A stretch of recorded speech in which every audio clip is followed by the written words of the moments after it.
পরম করুণাময় ও দয়ালু আল্লাহর নামে শুরু করছি। সূরা আনাম, বাংলা অর্থ, আয়াত সংখ্যা ১৩৫। আপনি বলুন, হে কাউম, স্ব স্থানে কাজ করে যাও, আমিও করছি। তোমরা অচিরেই জানতে পারবে যে কার পরিণাম ভালো। নিশ্চয় জালিমরা সফল হবে না।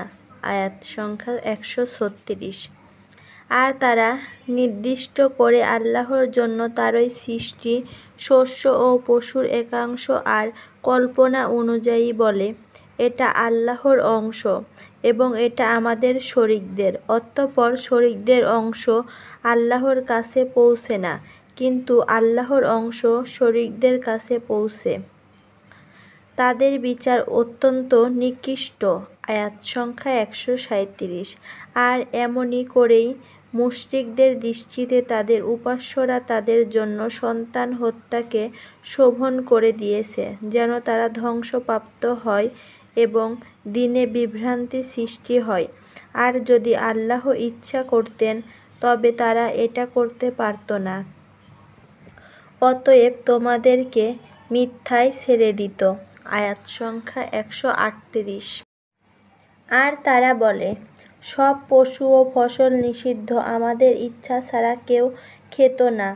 এটা তাদের ধারণার মতে কিছু পশুর পিঠে আরোহণ হারাম। কতক পশু জবেহকালে তারা আল্লাহর নাম নেয় না।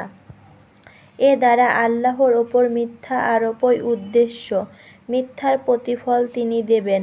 আয়াত সংখ্যা ১৩৯। তারা বলে, এ পশুর গর্ভে যা আছে তা আমাদের পুরুষদের জন্য নির্দিষ্ট, নারীদের জন্য অবৈধ। যদি তা মৃত হয় তবে সবাই সমান অংশীদার। শীঘ্রই তিনি তাদের এ বলার প্রতিফল দেবেন। তিনি বিজ্ঞ জ্ঞানী। আয়াত সংখ্যা ১৪০। অবশ্যই ক্ষতিগ্রস্ত হচ্ছে তারা যারা নির্বোধের মতো না জেনে আপন সন্তান হত্যা করে এবং আল্লাহ প্রদত্ত রিজিককে তাদের উপর হারাম করে নিয়েছে, আল্লাহর ওপর মিথ্যা বলে। নিশ্চয় তারা বিপথগামী, পথপ্রাপ্ত নয়। আয়াত সংখ্যা ১৪১। আর তিনি সৃষ্টি করেছেন লতা ও বৃক্ষ বাগান, যা মাচার ওপর তুলে দেওয়া হয় এবং তাও যা তুলে দেওয়া হয় না, খেজুর গাছ, বিভিন্ন স্বাদের ফলমূল, জৈতুন ও আনার, যা একে অন্যের সদৃশ ও অদৃশ্য। ফল ধরলেই খাও এবং কাটার দিন তার হক গরিবদের প্রদান করো, আর অপচয় করবে না। নিশ্চয় তিনি অপচয়কারীদের ভালোবাসেন না। আয়াত সংখ্যা ১৪২। আর তিনি সৃষ্টি করেছেন কতক জন্তু ভারবাহী ও কতক জন্তু ক্ষুদ্রাকার। আল্লাহর দেওয়া রিজিক থেকে তোমরা আহার করো, আর শয়তানের পদাঙ্ক অনুসরণ করো না, সে তোমাদের প্রকাশ্য শত্রু। আয়াত সংখ্যা ১৪৩।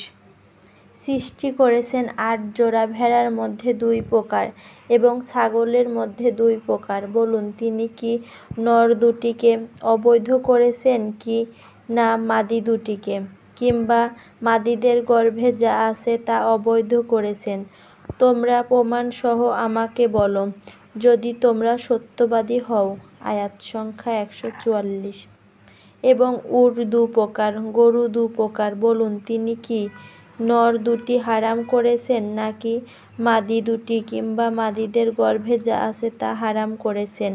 তোমরা কি তখন হাজির ছিলে যখন আল্লাহ এ নির্দেশ দেন? অতএব তার চেয়ে বড় জালিম আর কে, যে বিনা প্রমাণে আল্লাহর ওপর মিথ্যা আরোপ করে? মানুষকে বিভ্রান্ত করার জন্য আল্লাহ জালিমদেরকে সৎপথ প্রদর্শন করান না। আয়াত সংখ্যা ১৪৫। আপনি তাদের বলুন, আমার প্রতি যে ওহী পাঠানো হয়েছে তাতে লোকে যা খায় তাতে আমি কোনো হারাম খাদ্য পাইনি, তবে মৃত, প্রবাহিত রক্ত ও শূকরের গোশত ছাড়া অপবিত্র যা অবৈধ আল্লাহ ছাড়া অন্যের নামে যবেহ করার কারণে। হ্যাঁ, অবাধ্য না হয়ে ও ঠেকাবশত গ্রহণ করলে আপনার রব ক্ষমাশীল, পরম দয়ালু।